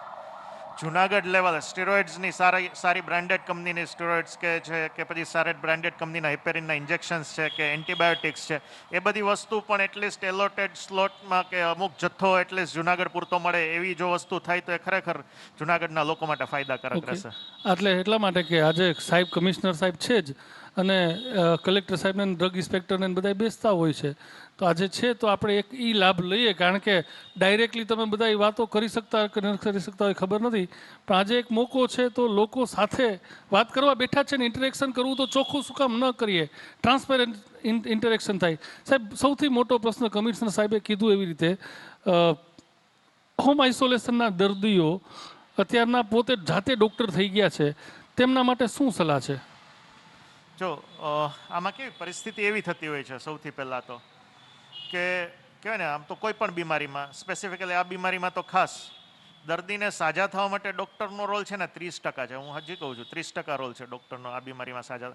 20% રોલ છે ને એના ફેમિલીનો સપોર્ટ છે, પોઝિટિવ એટમોસ્ફિયર રાખે, પેનિક ના થાય, રેગ્યુલર ટાઈમલી એને થોડી સાંત્વના આપે, હૂફ આપે, ને 50% દર્દીની પોતાની મેન્ટાલિટી છે, એ બહુ મોટો ભાગ આ બીમારીની અંદર ભજવે છે. જેમ સાહેબ કહેતા ને કે લાલ લાઈન જોઈને જે ડરી જાય છે માણસો કે ઇન્જેક્શન ગોતવા બેસી જાય છે, તો એ બહુ બધા હેરાન થતા હોય છે. અમે પહેલેથી જોઈએ છે જ્યારે પેશન્ટ અમારી પાસે આવે ને ત્યારે અડધું જજમેન્ટ અમારે થઈ જાય કે આ પેશન્ટ બગડવાનું છે કે આ પેશન્ટને નથી વાંધો આવતો, ને ખરેખર ઇન રિયલ અમે એ વસ્તુ જોતા હોઈએ છીએ. બીજી વસ્તુ કે જે કહેવાય છે ને કે તમે અત્યારે બધાને ખબર હશે બીજા ઘરમાં કોરોનાનું પેશન્ટ એકાદું તો હશે, ને આ નેચરલ છે ને આ ફેક્ટ પણ છે, કોઈ ના ન પડી શકે, પણ એની સામે પેશન્ટ એટલા સાજા પણ થાય છે. હા, નો ડાઉટ આપણે જાણીએ છીએ કોઈક ને કોઈકનું ડેથ થાય છે, પણ એ રેશિયો જેટલા કેસ આવે છે એની સામે રેશિયો બહુ ઓછો છે. બીજી વસ્તુ, જો મેન્ટલી તમે સ્ટેબલ ના રહ્યો તો કન્ડિશન ડિટોરિએટ થવાની શક્યતા પૂરેપૂરી છે. હવે પ્રશ્ન કેવો થાય છે, જ્યારે પેશન્ટની કન્ડિશન બગડે છે ને એટલે પહેલી વસ્તુ માણસો ઓક્સિજન શોધવા નીકળે છે, બાટલા શોધવા નીકળે છે. અરે પણ ખરેખર બાટલો શોધવો એનું સોલ્યુશન નથી, તમારું દર્દી રિકવર નથી થઈ જવાનું. હજી ઘણા પેશન્ટ આવતા હોય સાહેબ બાટલો મળી ગયો છે હવે શું કરવું. ઓક્સિજન એનું સોલ્યુશન નથી, પ્રોપર ટ્રીટમેન્ટ, પ્રોપર કેર ને જરૂર પ્રમાણમાં ઓક્સિજન એનું સોલ્યુશન છે. એટલે હોમ કેરમાં જે લોકો ઓક્સિજન રાખે છે, હા બેડ નથી મળતા ને ઘરે ઓક્સિજનની વ્યવસ્થા છે તો તમે પ્રોપર ડૉક્ટર, જ્યારે કોઈ તમારી પાસે સોલ્યુશન જ નથી તો એટલીસ્ટ ઓક્સિજનની સાથે સાથે પ્રોપર ડૉક્ટરનો કોન્ટેક્ટ કરી અકોર્ડિંગલી પ્રોપર ટ્રીટમેન્ટ પણ સાથે લેવાનો આગ્રહ રાખો. ખાલી ઓક્સિજન ચાલુ કરીને રહેવાથી એનો ફાયદો નથી થવાનો. બીજી વસ્તુ કે જે કહેવાય છે ને કે ઘણીવાર ઓક્સિજન ચાલુ કરીને બેસી જાઓ એનાથી શાંતિથી બેસવાનું નથી, પણ તોય તમારે જો પોસિબલ હોય તો નિયરબાય ક્યાંય હોસ્પિટલ ફેસિલિટીમાં સિવિલમાં કે જો બેડની વ્યવસ્થા થતી હોય તો એ માટે તમારે પ્લાનિંગ તો પાછું ચાલુ જ રાખવું પડે, એફર્ટ કરતા રહેવા જોઈએ, રાધર દેન કે ઓક્સિજન આવી ગયું છે તો હવે ઘરે બેસી જઈએ એ વસ્તુ. સાહેબ ભવિષ્ય કેવું લાગે છે કેસીસને જોઈને? જો અમિતભાઈ સાચું કહું ને તો હજી આ વસ્તુ મહિનો દોઢ મહિનો તો મારે અંદાજા પ્રમાણે ચાલશે. જે કહેવાય ને કે અજગર ભયડો લઈ લીધો છે એ વસ્તુ આપણે કહીએ ને તો એ હજી મહિનો દોઢ મહિનો ચાલશે. હા, કેસીસ તો સ્કેટર્ડ કેસીસ તો હજી 4-6 મહિના ચાલશે, એમાં શક નથી. હવે કહેવાય ને કે દુઃખની વસ્તુ કહેવાય ને કે પહેલા વેવ કરતાં આ વેવમાં જે કહેવાય ને કે અંદરથી દુઃખ થાય એ વસ્તુ કે નાની ઉંમરના લોકો આમાં બહુ હેરાન થાય છે. જે કહેવાય ને કે પહેલાં એવું અમે જનરલી પહેલા વેવમાં 40 કરતાં નાની ઉંમર છે તો અરે નોર્મલ ટેબ્લેટ્સથી પણ સાજા થઈ જશે. પણ આ વખતના વેવમાં પ્રશ્ન કેવો છે કે નાની ઉંમરના લોકો નાની મોટી તકલીફને નિગ્લેક્ટ કરી નાખે છે. કહેવાય ને એ જે વસ્તુ તમારું શરીરને તાવ આવે છે કે તમને થોડી ઘણી તકલીફ છે તો જો તમે એ વસ્તુને નિગ્લેક્ટ કરશો તો 5 દિવસ પછી ખાટલો ગોતવા માટે નીકળવું પડશે, એમાં કોઈ શંકા જ નથી. જો તમારે તકલીફ છે તો એના માટે પ્રાયર ડૉક્ટરને બતાવો, પ્રોપર ડૉક્ટરને બતાવો, ગવર્મેન્ટ સેટઅપમાં જાઓ, દવાઓ ચાલુ કરો, એ એની બેઝિક રિક્વાયરમેન્ટ છે ને શરીરને અને મનને પ્રોપર આરામ આપવો.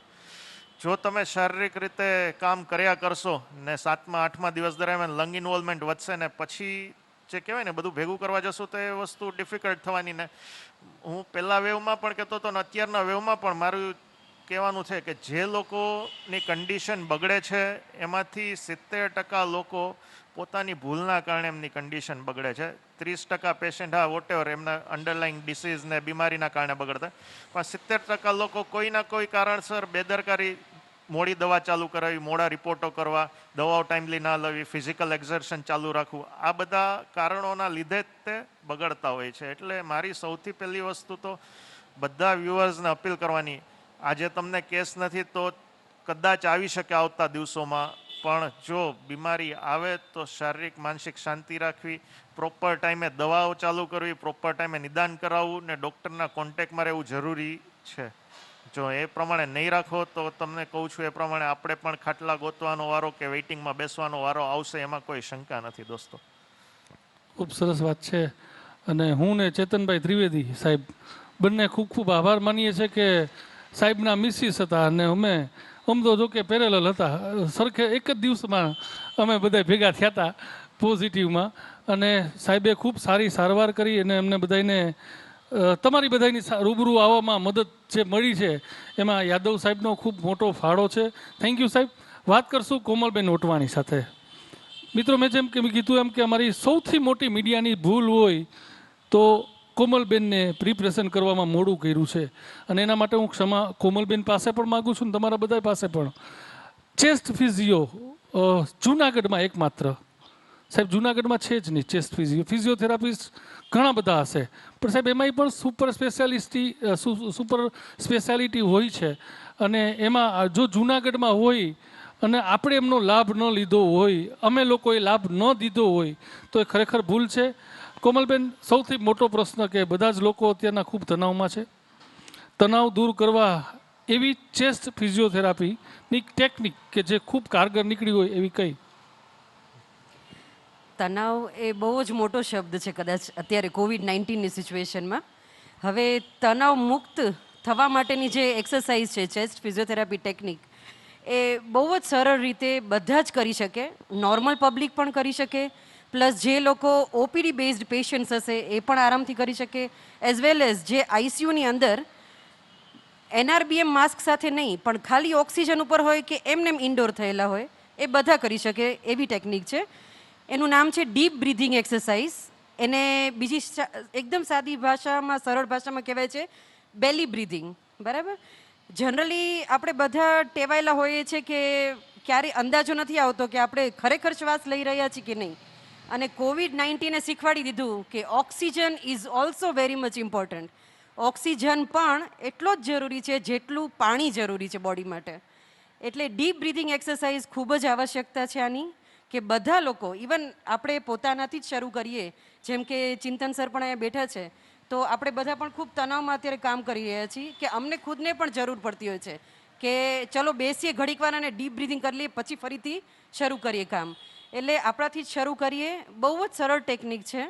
એકદમ પહેલાં તો રિલેક્સ્ડ બેસવાનું છે. શોલ્ડર તમારા એકદમ રિલેક્સ હોવા જોઈએ અને નાકેથી ઊંડો શ્વાસ લેવાનો છે. કારણ કે સૌથી પહેલાં જ્યારે રેસ્પિરેટરી સિસ્ટમ ભણીએ, જ્યારે લંગ્સ માટેની આખી જે શરૂઆત થાય છે સિસ્ટમની, એ નોઝથી થાય છે.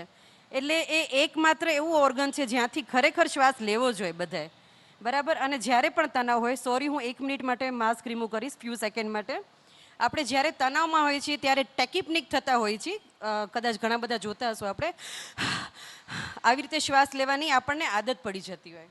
એટલે પહેલાં તો એ આદતને કાઢીને ડીપ બ્રીથિંગ એક્સરસાઇઝ જે નાક દ્વારા લેવાય છે અંદર, અને ફૂંક મારીને કાં તો સીટી મારીને કાઢી શકાય એવી રીતે એને દર્શાવવામાં આવે છે. એટલે બહુ સરળ ભાષામાં નાકેથી જેટલો બને એટલો ઊંડો શ્વાસ લઈ શકીએ અને મોઢેથી ફૂંક વડે કાઢી શકીએ એવી ડીપ બ્રીથિંગ એક્સરસાઇઝ કાં તો બેલી એક્સરસાઇઝની પ્રેક્ટિસ કરીએ આપણે બધા.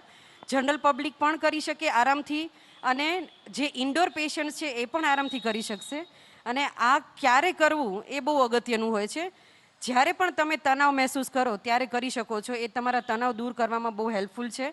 તમને ખબર કેવી રીતે પડશે કે તમે રિલેક્સ થયા કે નહીં?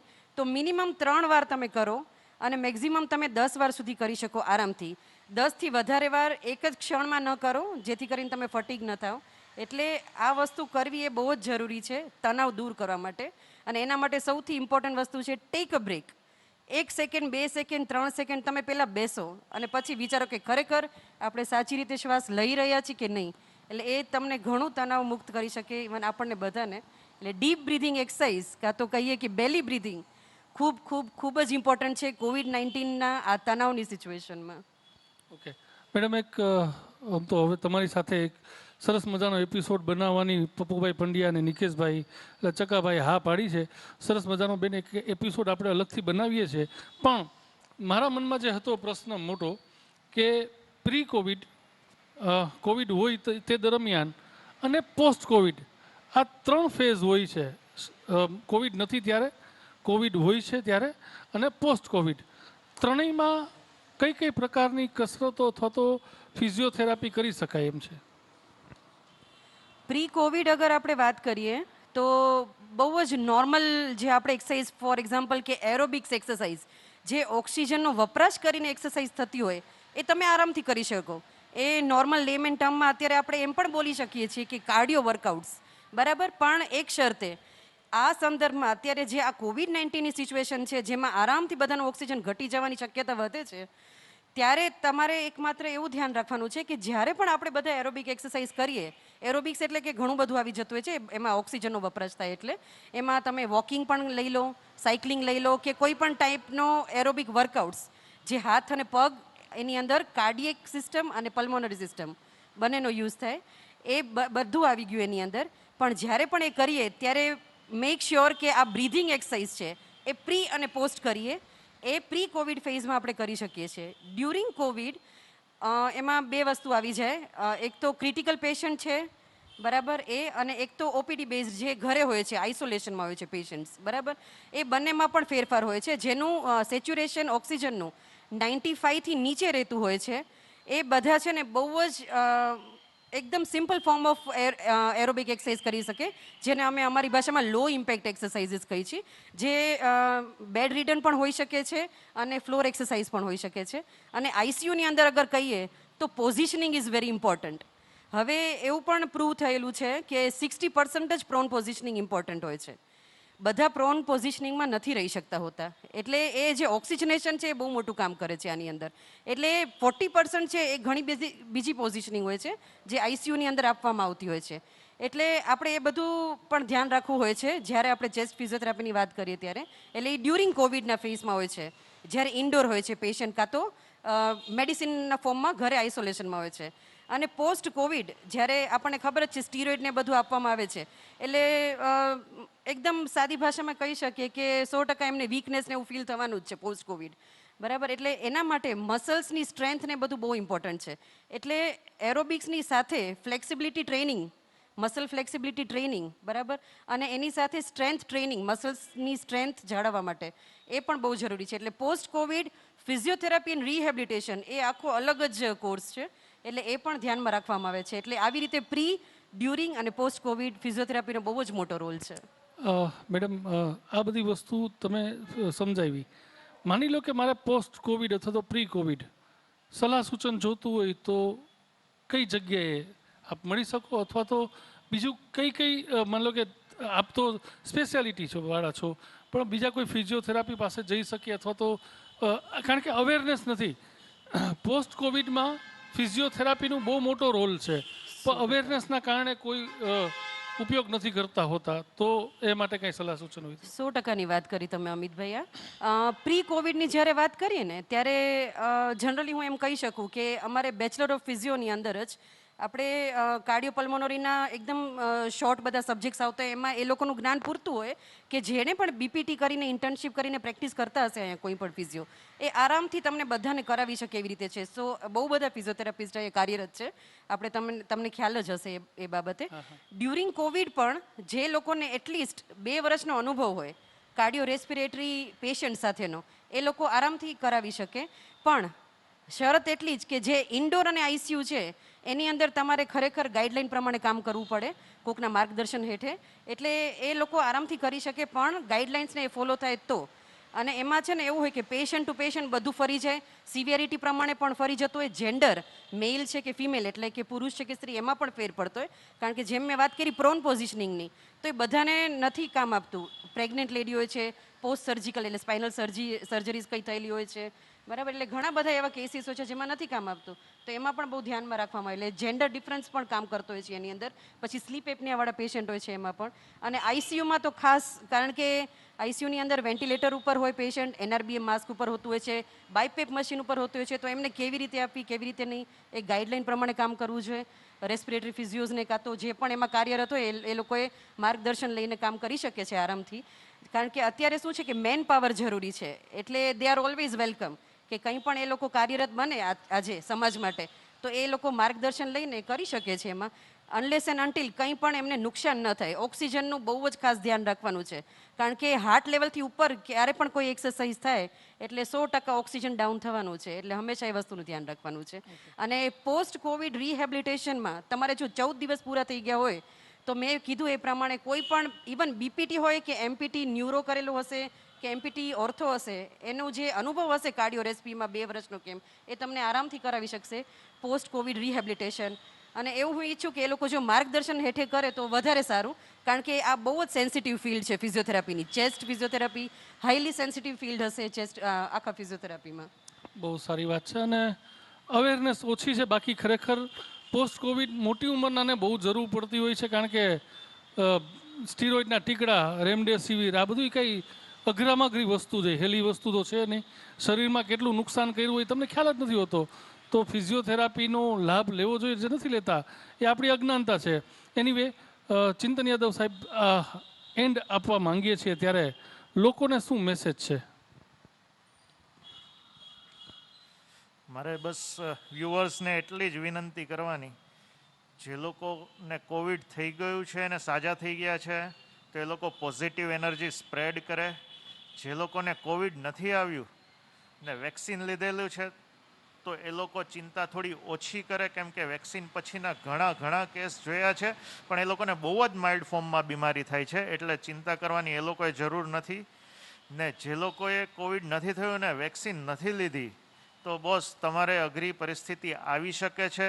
પહેલું કામ તો નજીકના સેન્ટરે જઈને વેક્સિન લો. 1લી તારીખ પછીથી તો નાની ઉંમરના લોકોને પણ મળવાની સ્ટાર્ટ થવાનું છે, તો મેક્સિમમ લોકો વેક્સિનેશનનો લાભ ઉઠાવે, કેમ કે વેક્સિનેશન એ જ સોલ્યુશન છે.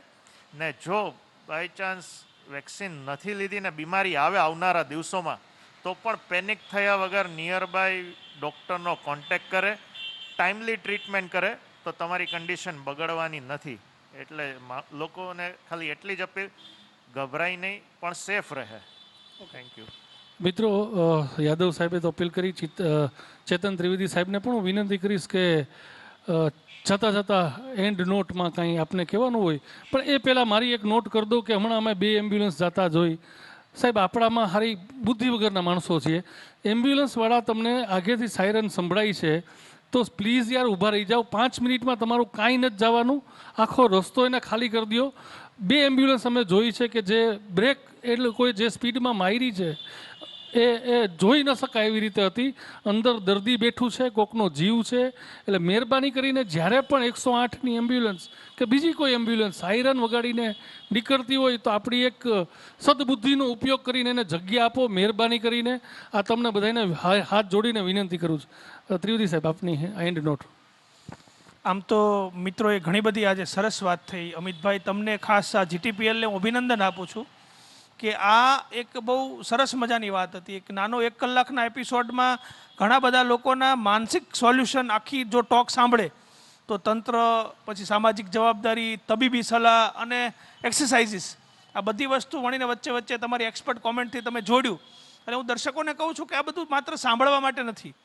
અને ખાસ અત્યારે 2 વસ્તુ બહુ મહત્ત્વની છે કે આજે એક વોટ્સઅપ યુનિવર્સિટી સોશિયલ મીડિયા થઈ, હમણાં એક મેસેજ ફરતો થયો છે કે હવે નાકમાં વઘાર કરવાનો બાકી રહ્યો છે. એટલે આ બધી જેટલા તમને કોઈ કે એ બધું કરવા જ મળવું એવું જરૂરી નથી હોતું એમ કે લીંબુ નાખો અને માં રાખો અને સૂંઠ મૂકો તો હવે ખાલી વઘાર કરવાનો બાકી રહ્યો. આ બધામાં બહુ બધે દોડવાથી ફળ મળતું નથી. એક ગુજરાતીમાં આપણી બહુ સારી કહેવત છે કે દુઃખના ઓસડ દાહડા. એમ દુઃખ જ્યારે આવે છે ને તો એમાં દિવસો પસાર કરવું એ જ એનું ઓસડ હોય છે. અને આમાં આ પરિસ્થિતિ જ એવી છે એટલે બને ત્યાં સુધી એવી વાતો ન કરવી કે આમ જેમ યાદવ સાહેબે વાત કરી ને કે જેને કોવિડ થઈ ગયો છે અને સાજા થઈ ગયા છે એ તો પોતાની જાતનું એક એક્ઝામ્પલ સેટ કરી શકે. જેને નથી થયો એ સેવાભાવી બની શકે. એટલે ખાસ કરીને યુવા વર્ગને હું બહુ એક મોટી જવાબદારી સોંપું છું કે ભારત યંગિસ્તાન છે. ભારતમાં મોટાભાગની વસ્તી યુવાનોની છે. જો યુવાનો થોડી જવાબદારી સ્વીકારે અને આપણે એક હકારાત્મકતાનો મેસેજ આપીએ બધાને, અને જે થવાનું પાંચમની છઠ ક્યારેય નથી થવાની, એક મનમાં લખી રાખવું. જ્યારે જન્મ જાતસ્ય હિ ધ્રુવો મૃત્યુ, જે જન્મો છો એનું મૃત્યુ નિશ્ચિત છે અને એ તારીખે આપણી નક્કી છે. તો કોવિડથી શું ડરવાનું? રેમડેસિવિર કરતાં રામ રામ કરીએ આપણે. એ રેમડેસિવિરમાં નથી પડવું. એટલે આપણે આપણી જાતને એક એવો મેસેજ આપીએ, આપણી આજુબાજુના લોકોને કેવી ઉર્જા આપીએ. અને જેમ સાહેબે વાત કરીને કે 50% દર્દીનો આત્મવિશ્વાસ હોય છે, બહુ મને વાત ગમી.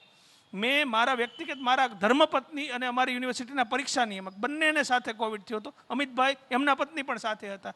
તો આ ત્રણેય લોકોએ વિશ્વાસ રાખ્યો કે અમારો પરિવાર અમારી સાથે છે, અમારા ડૉક્ટર અમારી સાથે છે. આ બધું કરે છે, મારે ચિંતા નથી કરવાની. અન્ય વ્યક્તિઓ પોતે વોટ્સઅપમાં કે ગૂગલમાં વાંચીને ઓક્સિજન આને પછી આ સ્ટેજ આવે, આની પછી તમે સ્ટેજ જ્યારે શોધવા મળો છો ને એટલે જાણે અજાણે તમારું અનકોન્શિયસ માઇન્ડ એ સ્ટેજ સુધી તમને લઈ જાય છે. કમિશનર સાહેબને વિનંતી કરું કે એન્ડ નોટમાં કંઈક કહેવા માંગતા હોય તો. આ ઓવરઓલ એક વ્યક્તિનું નહીં પણ સમાજ તરીકે પોસ્ટ કોવિડ શું હશે અને કોવિડ શું છે એના બાબતમાં હું થોડું કહેવા માંગીશ કે હવે આપણે ન્યૂ નોર્મલ તરફ જવાનું છે. અમિતભાઈ, આ જે રીતે બીજી વેવ આવીને આપણું કોઈ સાયન્સમાં હજી ખાતરી નથી કે આગળની કેટલી વેવો આવશે કે શું આવશે. અને દર વખતે અમારી સાથે ઘણા મિત્રોના મેસેજ આવે છે કે લોકડાઉન કરી નાખવું જોઈએ ને આપણે. હવે મારું એવું માનવું છે કે નવા રસ્તાઓ તરફ જઈએ કે કેમ ધંધો થાય આની વચ્ચે, કેમ લોકો હળીમળી શકે આની વચ્ચે, અને તો પણ કોરોના ના આવે. તમારી સાથેના જ એક વખત ઇન્ટરવ્યુમાં મેં કીધું હતું કે ચાઇનાએ 1+1 કર્યો, 2 કર્યો, 3 કર્યો, એમ ચાઇના કોરોના 2 બહાર પાડ્યું છે. આવું 3 બહાર પાડે કે 5 બહાર પાડે કે 5 બહાર પાડે, આ બધાની વચ્ચે જો આપણે થોડી આદતો રાખીશું ને કે જેમ કે માસ્ક, આપની પાસે હું આવ્યો તો ચા ઓફર કરી મેં ના આપી દી. હું ઘરેથી નીકળું તો મારું માસ્ક હું 2 ડબલ માસ્ક જ પહેરું છું. ટાઈટ હોય તો એ હું ઘરે પાછો આવું ત્યારે ખુલે, સિવાય કે હું એકલો છું, આજુબાજુથી 5 મિનિટ પહેલાં બધા નીકળી ગયા છે તો હું પાણી પીવા પણ મોં ખોલું છું. હવે આ એક સિમ્પલ હેબિટ છે.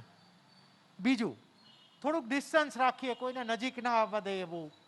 અને ત્રીજું, જે વેક્સિન શરૂ થાય છે એમાં ખૂબ તાકાતથી આપણે બધા જોડાઈને વેક્સિન લઈએ. અને પછી છે ને આ બંધ લોકડાઉનવાળી નહીં, હવે તો આપણે કોરોના ગમે એવો આવે લોકઅપવાળી જ વાત કરવાની છે. લોકઅપ એટલે પોલીસવાળું નહીં, તો ઊંચું કરવાનું. એટલે હવે આપણે એ વાતે જવાનું છે, કેમ કે છુટકારો જ નથી. આ કોરોના આવ્યો, આ આપણી પાસે, મારે સરકારી પગાર છે અમિતભાઈ, તમારી પાસે થોડી પોતાની ફિક્સ આવક છે, તો બેનને એમને આવક છે, આપણે બધા અહીંયા બેસીને વાત કરી શકીએ લોકડાઉન. પણ એક દિવસનું પણ કરફ્યુ છે ને, એ જે આ લારીમાં વેચે છે ને એની માટે એના ઘરે ખાવાના પ્રશ્નનો છે. આપણે એ હવે દિવસો નથી લાવવા. એટલે બધા એક આદત પાડી આપણે અને હું તમને ખાતરીથી કહું છું, જો વેક્સિનેશનનો તો ડૉક્ટર સાહેબે અનુભવ કીધો, અમારી આજુબાજુના અમે જોયા. મારે ત્યાં એક ભાઈ છે, એ તો 6 દિવસ પહેલાં પોઝિટિવ થયો હતો, એને ડાયરિયા થયો અને અમે તરત ટેસ્ટ કરાવ્યો, પોઝિટિવ આવ્યા. 6થા દિવસે બીજો ટેસ્ટ કરાવ્યો, નેગેટિવ છે એ ભાઈ. અને એકદમ ફ્રી રિલેક્સ, વેક્સિનથી આટલું ઇફેક્ટિવ છે, અમારો અનુભવ છે. તો મેક્સિમમ વેક્સિન લઈએ. અને આપણી પાસે ઉદાહરણ હોવું જોઈએ ઇઝરાયલ જેવા દેશનું, કે એણે વેક્સિનેશન લઈ અને આખો દેશ અત્યારે ખોલી નાખ્યો અને માસ્ક કાઢી નાખ્યું. બોલો, હવે કોરોના તો જો આવતો રહેશે જતો રહેશે. અત્યારે ભારતની અંદર 3 મ્યુટન્ટ તો અત્યારે એવા દેખાણા. અને વોશિંગ્ટન પોસ્ટનું મેં 2 દિવસ પહેલાં ન્યૂઝપેપરમાં વાંચ્યું, તો ભારતની જેટલી પોપ્યુલેશન છે કે અહીંયા નવા વેરિયન્ટ બનતા જ જશે. હકીકતે ટ્રિપલ મ્યુટન્ટ એ હમણાં આવ્યો કે જે આપણી ઇમ્યુન સિસ્ટમને થાપ આપી દે છે. હવે આપણે આની અંદર લોકડાઉનની વાતો કરતા રહે, કર્ફ્યુની વાતો કરતા, હવે એવી કરવાની નથી. હવે તો ટ્રિપલ નહીં, 30મો મ્યુટન્ટ આવે તો પણ આપણી એવી સ્થિતિ હોય છે કે મેં માસ્ક પહેર્યું છે ભાઈ, હું હાથ ધોઉં છું વારી, હું ડિસ્ટન્સમાં રહું છું, મેં રસી લીધી છે. હવે તારે જેટલા વેરિયન્ટ બનાવો એટલા બરાબર, અને તો કોરોના જશે.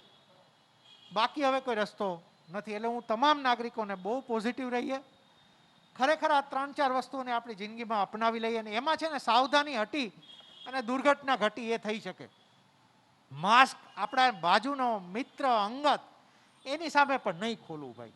સારું માસ્ક વાપરવું અને આ આદત રાખવી. અને ત્રીજું, સોશિયલ મીડિયામાં ને એમાં થોડું પોઝિટિવિટી ફેલાવીએ મિત્રો. બીજું, આરોગ્યનો સ્ટાફ રાત દિવસ મહેનત કરી રહ્યો છે, પ્રાઇવેટ અને સરકારી આ બંનેમાં. સાહેબ અહીંયા બેઠા સિવિલની અંદરની વાત કરવી, પણ સિવિલની અંદર જઈને સાહેબ આઈસીયુમાં કોઈને ઇન્ટ્યુબેટ કરીને આમ મોઢું નાખીને કરવા ને, એ પણ બહુ મોટી ચિંતાવાળી વાત છે. આજે 30 વર્ષની ઉંમરનો વ્યક્તિ હોય ને, એને પણ ચિંતા છે કે મરી નહીં જઈએ ને, કારણ કે 30 વર્ષવાળા મરે છે આમાં. એ માસ્ક પહેરી અને પેલા દર્દીની સેવા કરતા હોય છે, એમાં કદાચ 19-20 થાય ખરું, થોડું મોડું થાય, થોડું વહેલું થાય સાહેબ. તો આપણા તરફથી ખૂબ એને આજે આરોગ્યનો જે સ્ટાફ છે ને, બધાને બકઅપ કરવાનું છે આપણે સાથે રહીને. થોડી ઠેસ વાગીને થોડા ઊભા થાય તો ચલો ઊભા થાવ, દોડવાનું છે એમ. અમારા આરોગ્ય સ્ટાફને અમે આ રીતે કરીએ છીએ. એવા સમયે માની લો કે કોઈ ટેસ્ટિંગ સેન્ટર 9 વાગે ખુલવાનું હતું અને 9:30 ખુલી ગયું, તો આપણે એ યાદ રાખીએ કે સાંજે 5 વાગે બંધ કરવાનું હતું, એ 5:30 બંધ કરીને ગયો હતો માણસ. અને હું તો કહું છું કે કાંઈ નહોતું કર્યું, જાઓ એ વખતે અડધો કલાક ગોટલી મારીને ગયો હતો. પણ સાહેબ આખો દિવસ એણે એક બંધ જગ્યામાં બેસીને માસ્ક પહેરીને 100 લોકોના એના મોઢા ખોલાવીને ટેસ્ટ કર્યા છે એણે. સાહેબ એ પણ આજે કોઈ નાનું પહેલાંનું કામ નથી એ. અને અત્યારે જે 30 વર્ષના લોકો જે રીતે ઇન્ફેક્ટ થઈ છે ને, એટલે નાની એજના લોકો થાય છે, એવા લોકો જે આપણો આરોગ્યનો સ્ટાફ, આ ડૉક્ટર સાહેબ, એમનો પરિવાર, આ બધા જે કેટલા સફર થયા, આવી રીતે આ બધા સ્ટાફ થઈ રહ્યા છે.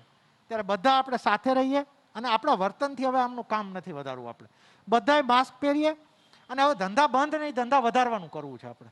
ચાલુ કોરોના આપણે એવી રીતે કરવું છે વ્યવસ્થાઓ, પણ એની માટે લોકો થોડા સમજે. આપણે શાકભાજી લેવા જઈએ ને અમિતભાઈ, સામેવાળાએ માસ્ક ના પહેર્યો ને તો આપણે એને ખખડાવવાનો થાય છે કે ભાઈ આ નહીં ચાલે, ભાઈ તારે અહીંયા હું શાકભાજી નહીં લેવા આવું હવે, જા.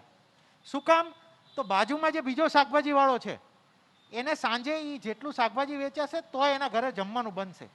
એને લાઈનમાં રાખવા માટે આપણે આ શાકભાજી વાળાને પ્રોત્સાહન બંધ કરાવવાનું છે. કોઈ દુકાને આપણે માવો ખાવા જઈએ, આપણી નાની લાઈફસ્ટાઈલમાં ચેન્જ કરવાના છે. હવે ઘણે જો તમાકુને એને તો અમે ના જ પાડીએ છીએ, પણ જેને આદત છે, તો અત્યારે હું બહુ આદત જોઉં. અત્યારે આવા સમયે પાનના ગલે બેઠા આપણે માવો ચોળતા હોઈએ. હવે માવો તો ના જ ખાવો જોઈએ, પણ માની લો કે જે ખાય છે, તો આપણે ગયા માવા લીધા, ખિસ્સામાં નાખ્યા, ઘરે જઈને ચોળે રાખીએ કલાક સુધી.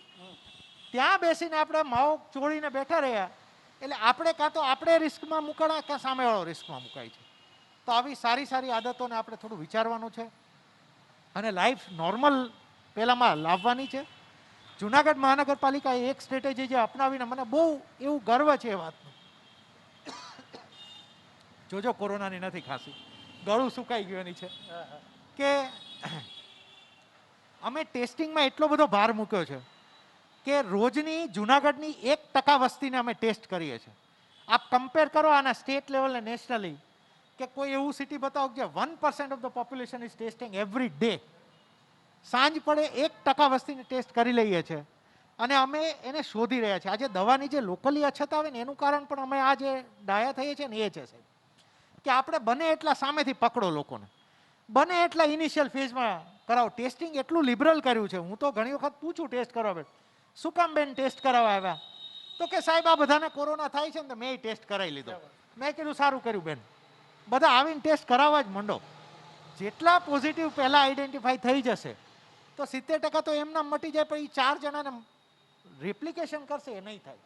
એટલે આજે જુનાગઢમાં એક મહત્વનું ફેક્ટર એ ચાલી રહ્યું છે કે અમે રોજે રોજ અમારાથી થાય ને એટલા વધારે તાવ આવે એ પહેલાં બધાને અમે પોઝિટિવને શોધવા માંડ્યા છે. એટલે તરત જ પેલી લાલ લાઈટ થાય ને એટલે રેમડેસિવિર, ઓક્સિજન ને દવા માટે લાઈન લાગે છે. એટલે હું ખાસ વિનંતી કરીશ અને આ એક સ્ટ્રેટેજી ઉપર આપણે બહાર છીએ.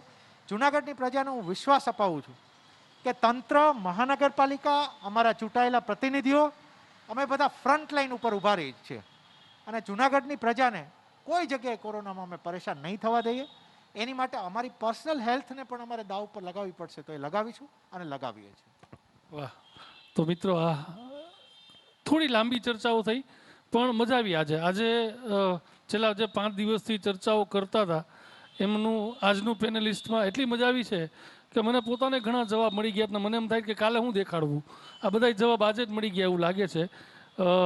ખૂબ ખૂબ આભાર મ્યુનિસિપલ કમિશનર તુષાર સુમેરા સાહેબ, ડૉક્ટર ચેતન ત્રિવેદી સાહેબ, ડૉક્ટર ચિંતન યાદવ સાહેબ, ડૉક્ટર કોમલબેન ઓટવાણી, આપ બધા મહેમાનોનો આભાર કે આપનો કિંમતી સમય આજે 1 કલાક સુધી જુનાગઢ મિરર, GTPL ન્યૂઝ જુનાગઢને આપ્યો છે. અને હું તો આભાર માનું અમારા પપ્પુભાઈ પંડ્યા અને નિકેશભાઈ મસરૂ એટલે ચકાભાઈ કે સાહેબ લોકો માટે, અવેરનેસ માટે એ લોકો હંમેશા તરતર હોય છે. અને થોડા દિવસોમાં 1-2 દિવસની અંદર જ કોમલબેન સાથે શેડ્યુલ ગોઠવી અને સરસ મજાનો એક એપિસોડ જે ડીપ બ્રિથિંગની એક્સરસાઇઝ અહીંયા ફિઝિકલી અમે દેખાડી નથી શક્યા, આ તમામ એક્સરસાઇઝ સાથે એક નાનકડો 30 મિનિટનો એપિસોડ કે જે તમે તમારી વોટ્સઅપ યુનિવર્સિટીમાં પાસ ઓન કરી શકો એવી રીતે બનાવી અને તમારા સુધી લઈ આવવાનો પ્રયત્ન કરશું. ખૂબ ખૂબ આભાર આપ મહેમાનોનો અને આવી જ રીતે તમને સહકાર આપતા રહેજો. મિત્રો, આવતીકાલે ફરીથી નવા તજજ્ઞો સાથે ચર્ચા કરશું. રજા આપશો. નમસ્તે.